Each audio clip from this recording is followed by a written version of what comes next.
Hi, Dr. Kramer here again. In this second video presentation, we're going to explore some basic ideas and basic aspects of collecting ideas and data, communicating these ideas, and thinking critically about our research.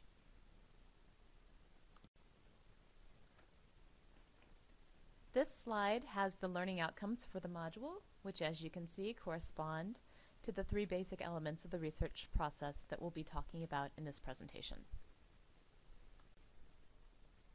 So how do you go about acquiring knowledge of the most important reference materials and knowledge of how to access them? Well, as a University of West Georgia student, we always suggest that you start at our library's homepage. Our library is called the Ingram Library, and their homepage is at www.westga.edu/library. And if you click on this... You might have noticed that there was a second link on the previous PowerPoint screen. That was to this page. This is a page especially for distance education students, like many of you. The links on the left side of the library homepage get you to your library account, databases, and pages such as the distance education page on the previous slide. On the right side of the library homepage, you can search for hard copies of books and music held by the Ingram Library, as well as for journals and journal articles. This person was searching for Beethoven materials. The most important source for music research in the English language is the New Grove Dictionary of Music and Musicians. This source has grown from just a few volumes in the late 19th century to some 35 volumes of today. You can see a picture of the hard copy of the current edition on the bottom right-hand corner of your PowerPoint screen. Today, it's also available online as Grove Music Online. This is the database that the University of West Georgia purchases, and you'll need the library password to use it off campus. If you want a tutorial on using Grove Music Online, you can find it with the rest of the library video tutorials on the Music 6210 course done site. This is one of several tutorials that Shelley Smith, our senior cataloger at the University of West Georgia, has prepared for us. Shelley is very knowledgeable about music and a great person to contact if you have any questions.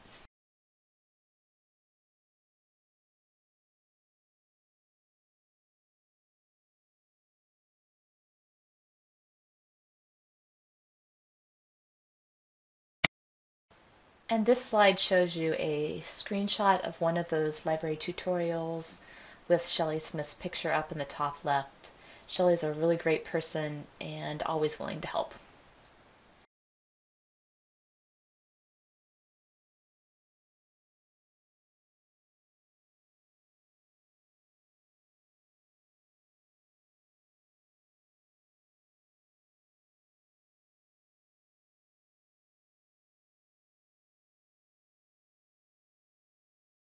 In short, the Grove Dictionary of Music and Musicians is the most comprehensive English language encyclopedia. There are long articles by internationally acknowledged experts. These articles are signed so you know who wrote them. Most articles have extensive bibliographies which can point you to other good sources. There are also long articles about composers, about cities and their musical styles, about genres and performing practices. Another noteworthy feature of Grove Music Online is the work lists attached to composer articles. These work lists give you good titles for music, which you can use in searching for music. They may also tell you if a piece was really written by a composer or if it is just attributed to that composer. Finally, they also index where particular pieces of music fall in collected works editions. These are scholarly editions put out by scholars and good publishers, and if you have 100 volumes in an edition, it can be difficult to know where to start unless you can go to the Grove Music Online work list, which indexes these large editions for you. If you click on Galileo databases from the UWG library homepage, this is the site you get to, and you can go ahead and click on Arts and Humanities here. Then click on Music, and then click on Grove Music Online here. Note that once you get to the Grove Music Online page, it's actually part of a larger database called the Oxford Music Online. All the sources are good sources, but when you search, you really want to make sure you get the Grove Music articles. So in the upper right-hand corner, you'll see a little box that says Search Only Grove Music Online, and that's why I'd suggest you do. This ends the video recording on collecting data and ideas. Online. If I click there, it's going to ask me to put in a library password because I'm currently recording this from off campus. And this is an older password. And it will ask me to do that password one more time.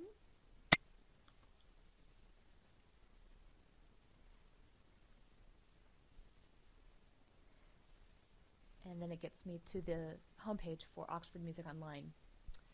Ms. Smith talks in detail about this source, and so I'm not going to do much more about it. But do note that what you're really interested in is the Oxford Music Online. So you might just want to click on Search Only and search there. You can also search the Oxford Dictionary of Music as well as the Oxford Companion to Music in this database, this larger database called Oxford Music Online. And those are certainly very reputable sources. They're just not quite as important as Grove Music Online. In addition to the Ingram Library tutorial about Grove Music Online, you have a number of other Ingram Library tutorials and links on your CourseDen page for your class. They can be found under Course Resources on the homepage, or they're also linked in Module 1 in a couple different places.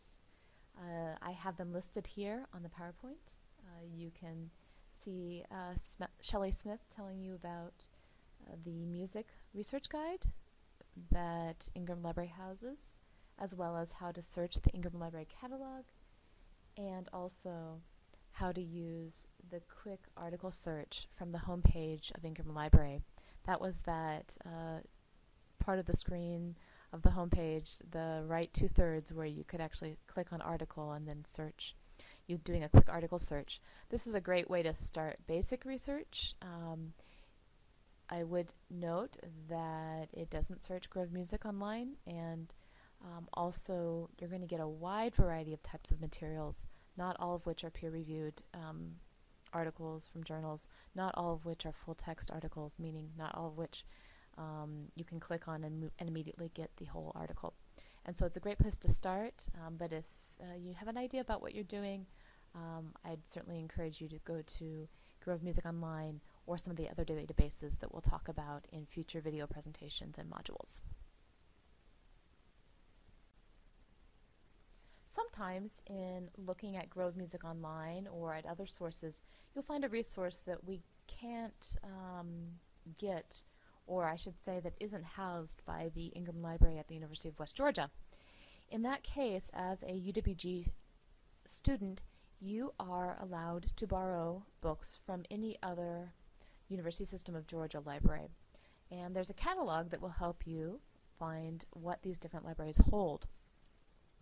Now, I say you can borrow books from these libraries. There's a couple ways you can do that. You can walk into the library and use your library card and borrow that way. Or you can initiate a Gill Express request from the search screen in the Gill Universal Catalog. This Gill Universal Catalog is sometimes also called the Gill University System of Georgia Catalog. And there's a guide to doing this, again, in Course Resources. Let's go back one. In your Course Resources folder on your homepage for the course website, or you can see it right here. And how to use? Well, you can get to it from the homepage of the University of West Georgia Library. We might as well go right there right now. Here it says Gill University System Catalog, and you can see the interface, as you know, from listening to Shelley Smith's tutorials, looks a lot like the Ingram Library University of West Georgia catalog. It's just a different color, and you can type something in, for example, Beethoven. Just do a keyword search, and then there's lots of items. For example, say you wanted to look at an auction report. I guarantee you we don't have it at the University of West Georgia, but they do have it at Augusta State. And you could go down here and initiate a Gill Express request and select your institution. In this case, you're a University of West Georgia student. You put in your barcode from your PID number, which is on your student ID, your one card. You put in a PIN number, which you need to get from the library, and there's instructions for doing that on the library homepage website. And then your last name, for example, put in mine,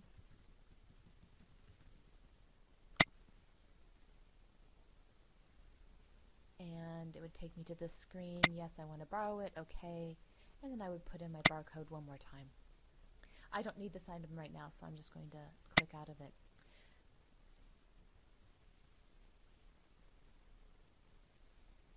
Again, that's Gill Express, and if you have them sent to your institution, then normally it takes about a week to get these items.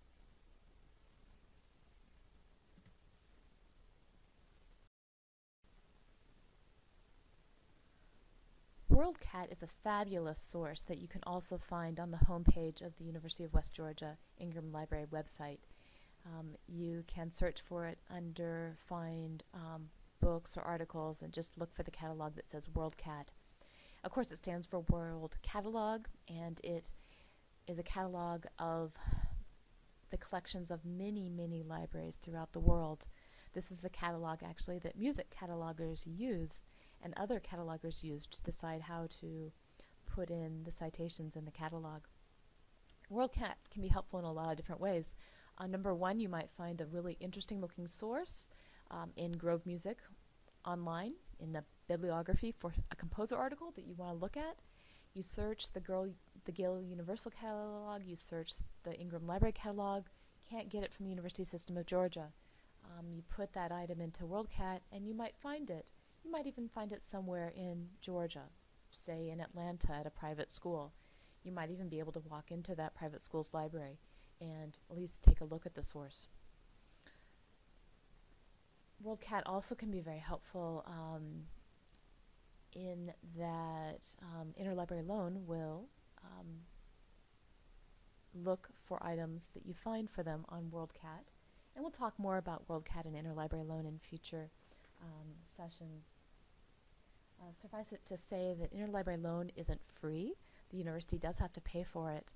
And so sometimes there's a small charge involved, but sometimes there isn't. And so if you find what looks like it is a really good source and you think it'll be really important for your research, do talk to the Interlibrary Loan, Interlibrary Borrowing Office at the University of West Georgia in Ingram Library and see what they could do for you.